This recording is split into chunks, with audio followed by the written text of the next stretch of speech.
Et vous, avec 30 000 €, qu'est-ce que vous feriez à Schittigheim? Il y a plein de choses. Pour donner un petit exemple, c'est la petite anecdote croustillante, parce qu'en fin de compte, mon garçon a des idées lui aussi. Il a 10 ans et il est venu me voir l'autre jour en me disant qu'il voulait un endroit avec des trous, des bosses, de la verdure pour faire de la trottinette. Et donc en traduit, il voudrait un skatepark. Je suis propriétaire et le fait qu'il y ait le tram qui passe, ça me permettrait aussi de valoriser mon bien. Et puis surtout pour les gens, c'est quand même plus accessible le tram.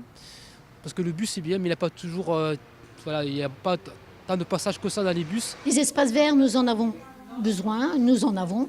Nous ne voulons pas que du béton et du bitume. Nous voulons de l'espace, des arbres aussi, de l'agrément.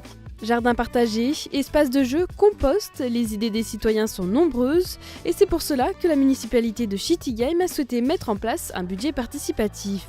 Pour redonner du pouvoir d'agir aux habitants. Donc on est dans tout un processus de démocratie participative, en tout cas de mise en place de démocratie participative. Et un des leviers, une des possibilités, c'est le budget participatif. Les règles du jeu, on les a travaillées avec les habitants, avec un groupe d'habitants qui s'est constitué habitants volontaires, habitants ressources.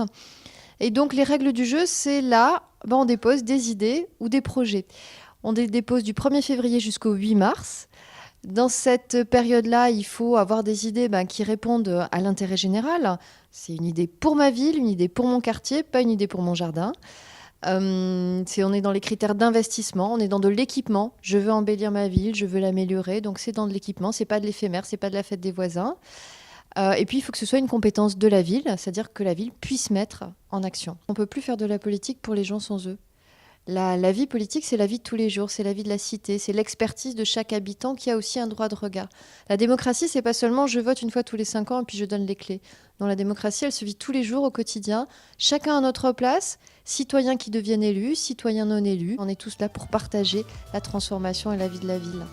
Après le dépôt des projets jusqu'au 8 mars, ce sera au service de la ville de travailler pour les examiner et analyser leur mise en place.